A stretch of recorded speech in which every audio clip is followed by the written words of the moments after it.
Namaskar and welcome back to Rudra Vedic Jyotish. I am Neha Dalvi. Previously we learnt about the fiery element.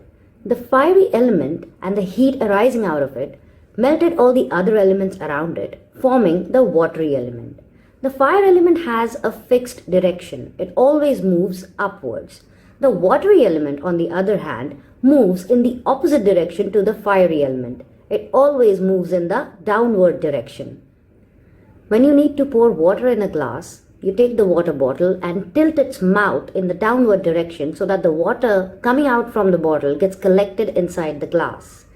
We know that water always moves in the downward direction. Hence it is called a waterfall and not a water rise. The watery element rules the sense of taste. It is a well-known fact that for us to be able to taste any food, it must first mix with our saliva. The food that we consume remains tasteless unless it is mixed in our saliva. Also, when we think about our favorite food or a delicacy, we start to salivate. In other words, our mouth starts to water.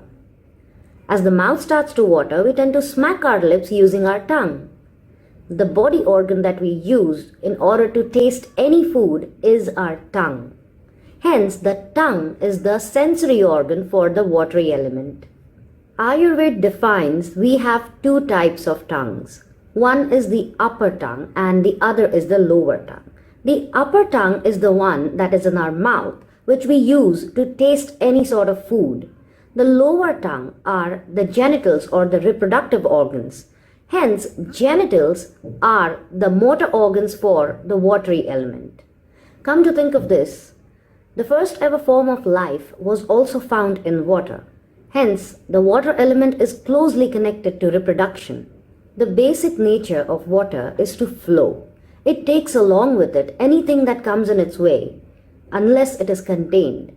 Hence, to flow or flowing is the basic function of the watery element. We know the airy element is responsible for movement. When there is excessive movement, like in the case of exercising, our body temperature rises. Here we can see the airy activity of movement is giving rise to the fiery element of heat or body heat. When the body temperatures rise, we tend to sweat.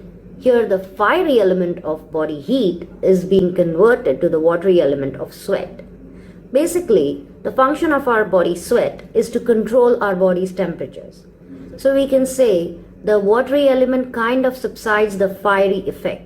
For instance, when we eat too much chili, because of the excessive heat, our mouth starts burning, and the inevitable reaction to that is drinking water.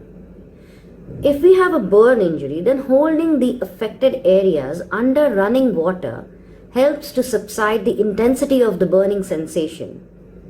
Even when there is a house fire or any fire, we use water to hose it down or to control it. The watery element is soothing.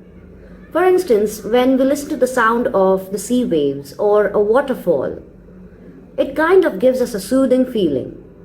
The sensory organs of the fiery element, our eyes, when burning or stressed due to too much exertion, can feel soothed with just a splash of water.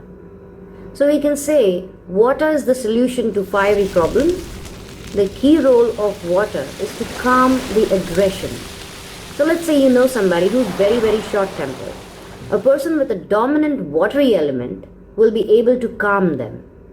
In other words, the basic function of flowing has the water element take along with it everything or everybody. These are people who can gel with others easily. They go with the pack. We can say they go with the flow.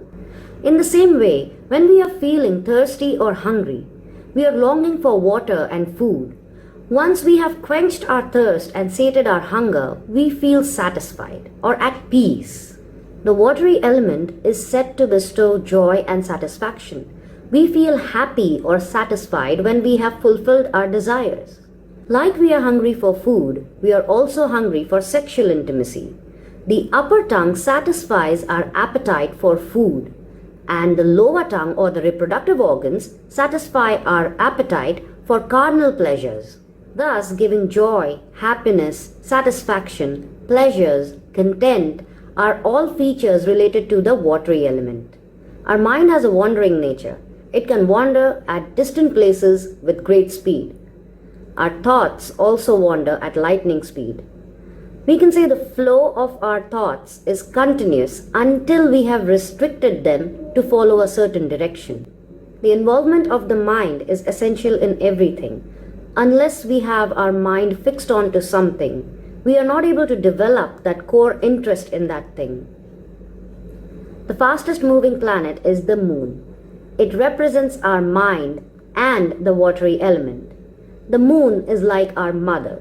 The maternal instinct or the primary interest of a mother is in the safety of her child. When we learn in detail about the planets, we will know every planet rules a flavor. Moon rules the salty flavor. Salt is a natural preservative, and salting is an important method in food preservation. And preservation, in other words, is protection. Just like sweat that helps to regulate our body temperature, tears are a classic example of another form of salty water produced by our bodies. Just like sweat, our tears are also salty. And we know that salt preserves. The mind is mystical, and so are our tears. Our eyes water due to different reasons. Number one, our eyes are always moist. This is owing to the presence of tears in our eyes. These are the basic tears that always keep our eyes moist. These tears help our eyes fight infection. Number two, when our eyes are irritated, owing to some injury or maybe any dust entering our eyes tend to water. These tears help protect our eyes by flushing out the irritable matter that has entered our eyes. Number three, when we cry. We cry owing to physical pain and sentimental pain. These tears act as natural painkillers for our bodies. After an emotionally overwhelming episode, people feel better after crying. The planet Venus also represents the watery element. Venus connects with desire. The Sanskrit name for the planet Venus is Shukra. Shukra literally means semen. We will not confuse semen with sperms. Semen is one of the Saptadhatu. It is the last one to form and it includes the sperms.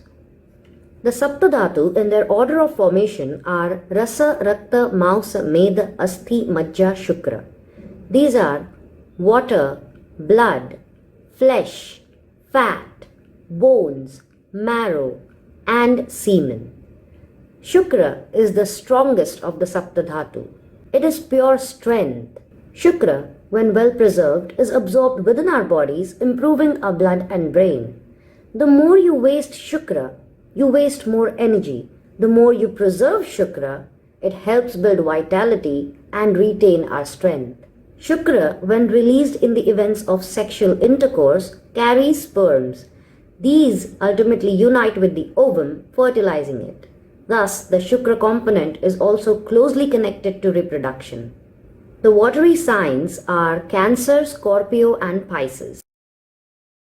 The constellations Ardra, Ashlesha, Moola, Purvashadha, Shatataraka, Uttara Bhadrapada, and Revati are all watery constellations. Everything has a reason. What is the ultimate intention to fulfill a desire? Is it only the satisfaction of the mind? Are we ever fully satisfied with what we have? What creates the want for more? All that and more in our next video. Stay tuned until then. I am Neha Dalvi. Namaskar.